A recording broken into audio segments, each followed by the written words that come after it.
Hi everybody, I'm Mahin, and this is a very special edition of the Bellydance Quickies. As you can see, I have a special guest here today. This is Kamrah, and we are here at the Waking for Stephanie Festival in Seattle. The weekend is just wrapping up. We've all had lots of fun in workshops and with the shows. Both Kamrah and myself are teaching workshops here this weekend. And I believe it's your third year here, is that right? Yes, third year. Yeah, it's my first year here. It's been a great time. And anyway, so we were talking about the changes that happen from generation to generation in the belly dance community. So for some of us who have been around for a while, we were familiar with the older generation of belly dancers before us, and then we of course hear the history that they tell us about times before that and things we read. And from generation to generation, of course, things change. They change stylistically, they change about what's the trends are, but also belly dance has a lot of changes that happen simply because of social norms, and where the social norms affect how we function in the belly dance community and how we interact with the society at large. And one of them that's come up in our generation is gender identity. And so for a long time we've had, belly dance has been a mostly female and sometimes, male, and probably getting more in the last generation. And now we have a more wider and more fluid view of what gender is, and that's starting to come into our belly dance community. So we thought, it would be a good time to sit down and chat about that. Absolutely. So, Kamrah, welcome to the Belly Dance Quickies. Thank you for having me. Yay, I'm finally here. So one of the things that I know that people are really concerned about with belly dance is bringing in new people.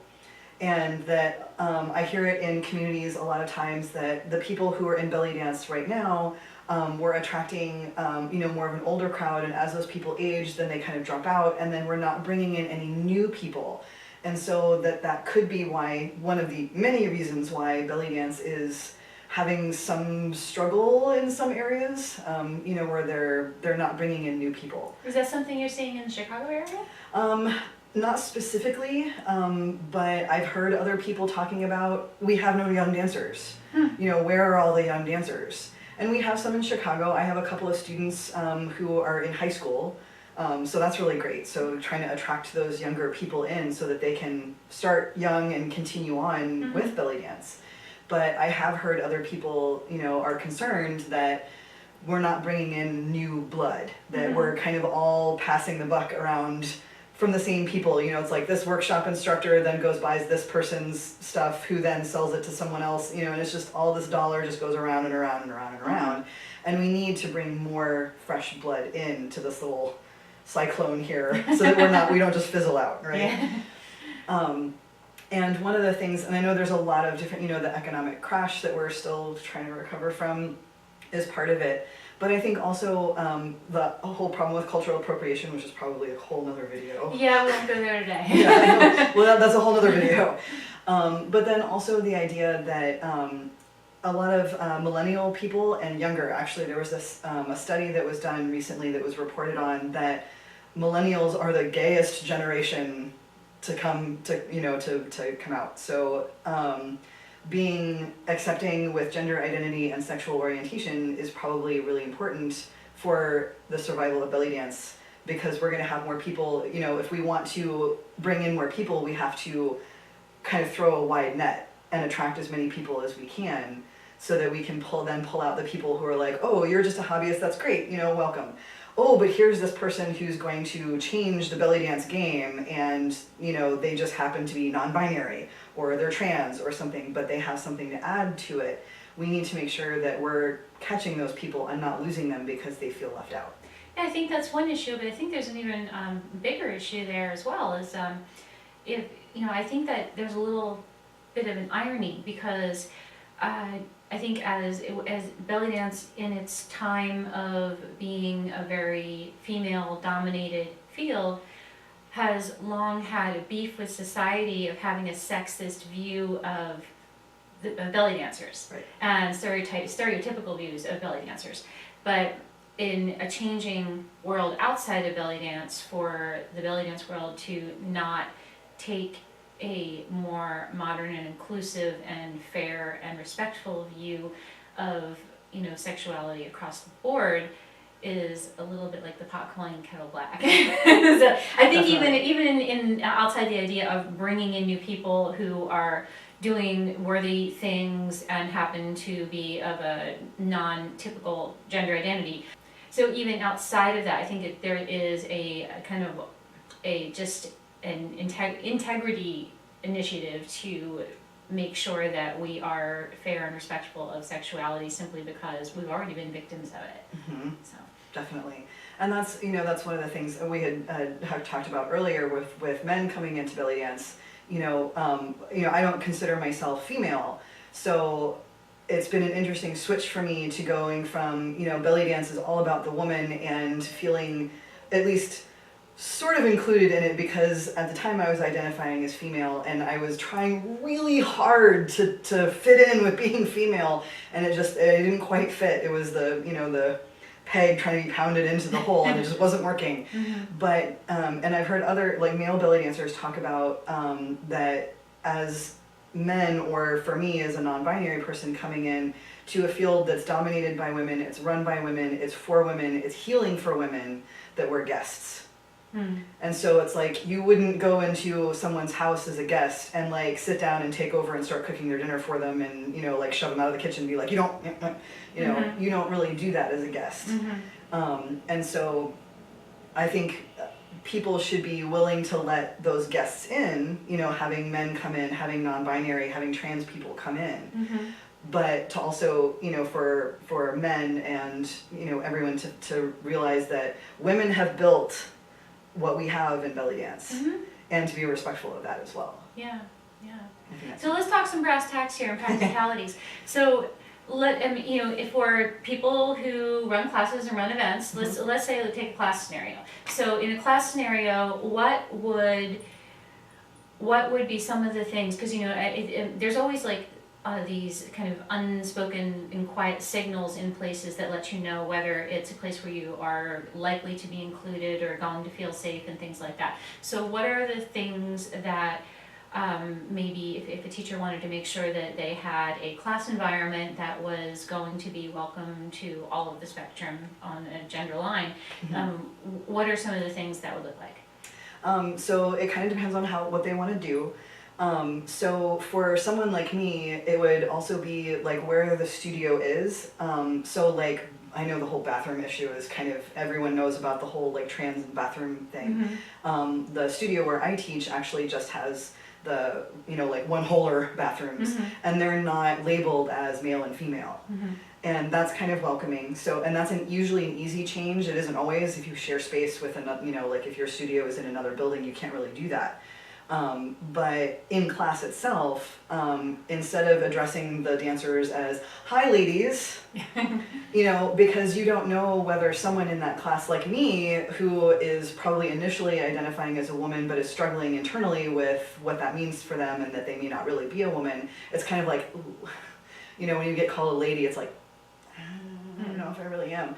But so it feels a little bit exclusionary. Mm-hmm. So instead of saying ladies, how about just dancers? And then if you do end up with a cis man or even a trans man in your class, then you're not excluding them as well. You can mm-hmm. just be like, "Hi dancers, let's get going." Mm-hmm.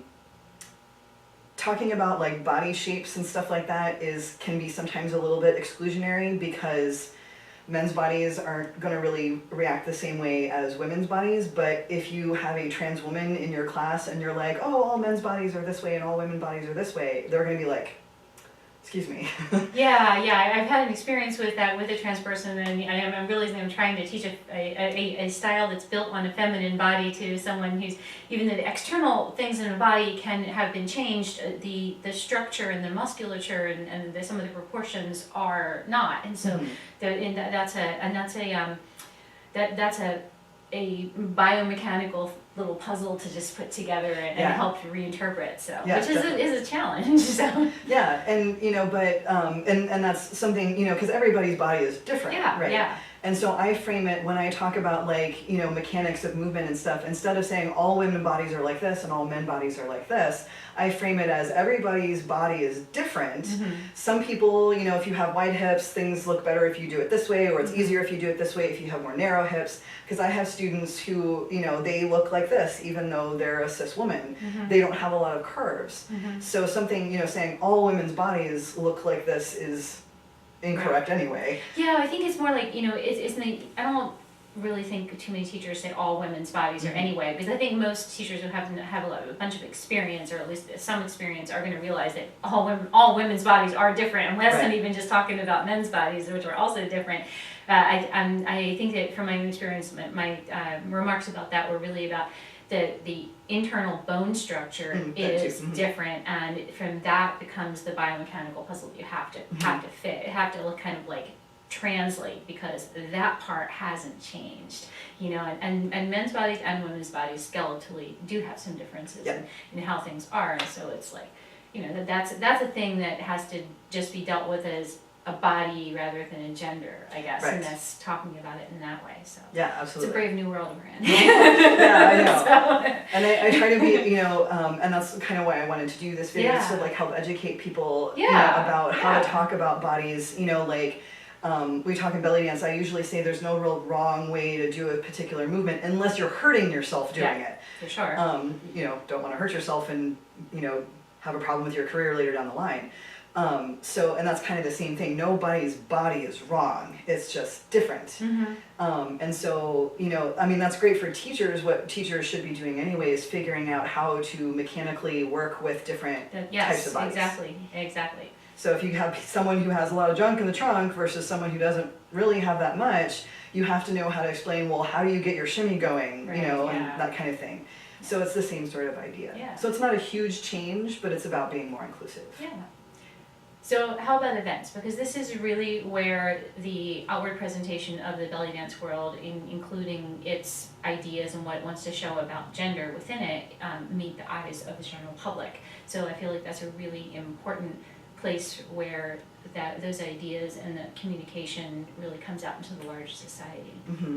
And that can be difficult with the general public coming in. So I know, like for myself, I've had top surgery, and so I present more masculinely on stage, but it's still in some ways clear that I'm not a cis man, you know, someone who was assigned male at birth. And have them come in and go, oh my gosh, there's a topless woman on stage, you know, because, and they don't want to, we don't want to portray belly dance as having something like that, right? And then we also don't want people to feel uncomfortable going, oh my god, there's a topless woman there. And I know there's at least one other trans dancer who has that same issue. So being respectful of pronouns is really one way. You know, I know that's kind of new and unusual for some people, but, you know, reading an introduction card, or like if you're introducing someone who's performing or something like that, make sure that if they've written something like they or he or something, even though you know you're like, oh, well, you were assigned or born female at birth, I'm going to use she. Don't do that, because that's going to be confusing for any audience members. In terms of workshops and stuff like that, the same sort of class things, instead of addressing people as ladies do dancers. In terms of like the physical building, kind of the bathroom thing is sort of the same thing. I know Tempest came in when I was performing on Friday night. She came in and she's like, I know the bathrooms are male and female, but they're you know, whatever gender you want, so just use them back there. And that kind of helps, you know, even if you just need to put up a sign saying that this is a gender neutral or an all gender bathroom, to make it clear for people that, you know, if that bathroom is full and you really need to go before you go on stage, then you can just pop into that other bathroom and not have to worry about, oh, I gotta wait in line for the women's bathroom. That kind of helps to kind of, with this, you know, with this, feel comfortable in the space. Part of putting together a show that has a nice balance to it is making sure that you attract performers of, you know, of what you want to present. So if somebody wants to present to the audience a show that is a very inclusive kind of a cast, you know, what is like a dancer who is thinking about maybe performing? Because I guess, you know, in a situation like yours, you might be a little bit like, am I welcome here? Am I not welcome here? So when you're hearing about a show and there's openings in the show, what lets you know that it's something you might want to be involved in? There are certain things we call them like dog whistles, where of certain phrases and things that are kind of like, maybe not. So some places will say like open to women. And so clearly that leaves out men. But it's also kind of like, well, do they mean only women who are assigned female at birth, meaning cis women, or are they inclusive with trans women? And so, I know that can be kind of an issue, that there's a lot of clash between people who are very like, I want to cater to women versus I want to cater to all women under the umbrella of cis and trans. So sometimes I know a lot of trans women will get kind of if they hear it's for women, even though they're like, I'm a woman and I know I'm a woman, but will I be included in the women umbrella? So one way to approach that, if you do want to have an event that is like, I don't want men in it, but I want women, of saying women of all presentations. That kind of helps, so that if you are inclusive of trans women, then trans women will know, hey, I'm welcome for this. Being specific is actually great. So if you want someone or have an event that's super inclusive, be like, we're open to all styles, gender presentation, sexuality, stuff like that. So being really specific really helps. It helps to know that other people are being included. So like if I see a lineup and I see no men, or I see like no people of color or anything like that, then it's kind of like, oh, it happens because Bellydance is really focused on a lot of white cis women, which is fine. But to be it included, happens to be the state of it in our, which is what we're talking about, because it's changing. Right. So yeah, Yeah, it's changing. yeah. So, But for now, that's kind of that's what the status quo is. But for someone who's wanting to specifically say, I want as many good dancers as possible, I don't care what their gender is, I don't care what their sexuality is, I don't care anything else about them, I just want good dancers. Being really specific about it is a good way to do that. Like when I go for Rock's Terror, I don't actually specifically mention gender in it, but talking about styles. So for Rock's Terror, I didn't want to limit it to only people who do tribal fusion who want to be scary. Yeah. Because that's a really limited pool of Right. people to draw from, right? Yeah. So I'm like, it's open to all styles. It's like all you need to do is give me, like a storyline or a character, and then we can, work from there. So I've had cabaret or, like traditional style dances. I've had actually folkloric dance. I've had ATS. I've had tribal fusion. And that makes it a more interesting show anyway. So I think if you're really more specific, then that kind of helps. Yeah, so that's great. And I think one of the most important things is to just sit down and talk, because I think this is kind of a new thing, and I think that for a lot of people, just in the general public, they may, you hear things in the news about the bathrooms and this and that, but you may not actually know someone who's had a transition or is thinking about one, or might be that you don't even know about it, and I think that some people get really uncomfortable with that, but I mean, just to sit down and talk to someone, like sitting down talking to you has been great. I mean, I've known you since before your transition, Right. and you're still the same person to me. Exactly. Yep. And so I think it's real important to people just to sit down and get comfortable with people, and for us to have these kind of conversations, because I'm not sure that we're really having them too much even online just yet, about how gender and belly dance and how the rubber meets the road with running classes and running shows and making everyone comfortable, and all,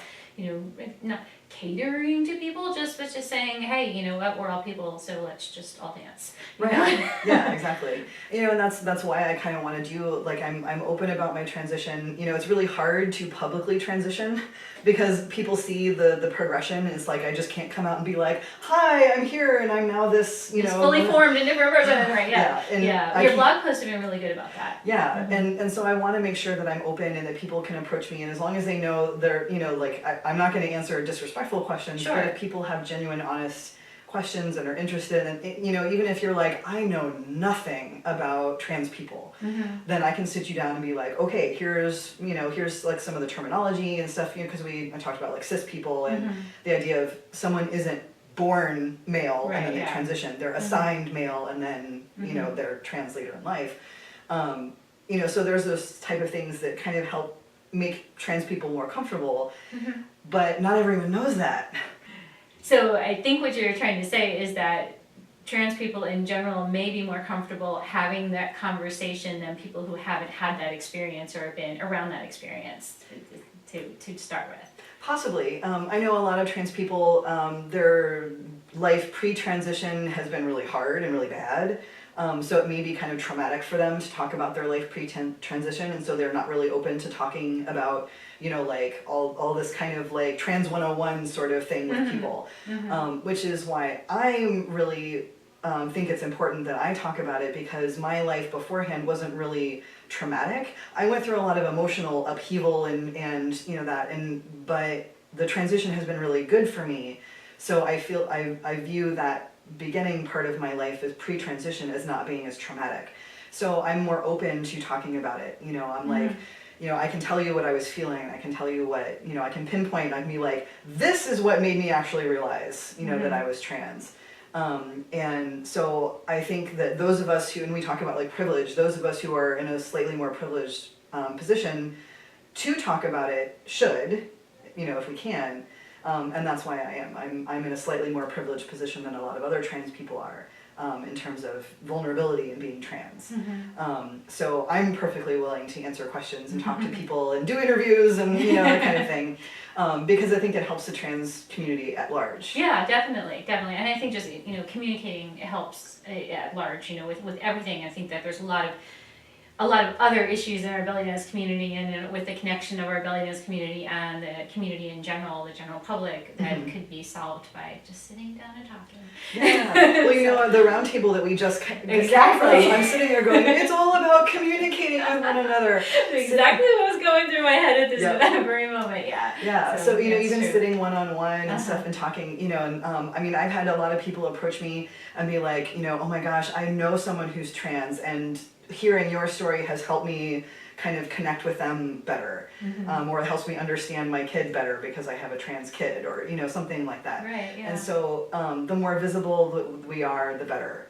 And that's what I wanted to do, you know, for here and talk about being welcoming in classrooms and stuff, is that if we can be more open and welcoming and educate ourselves a little bit about these issues, we can start to attract those people, you know, and be like, hey, even though belly dance, you know, it's like, I don't look like the women who are belly dancing, but hey, it looks like a lot of fun anyway, because I can see these guys are, you know, and oh, they're these trans people, and oh, look, I'm sure that those guys are queer, and you know, it's more welcoming, and I think that can only benefit everybody. Yeah, variety is good. Absolutely. So Kamrah, thank you so much for being willing to sit down and talk about this. I think it's good for us to kind of open the door on this conversation, and I hope you out there.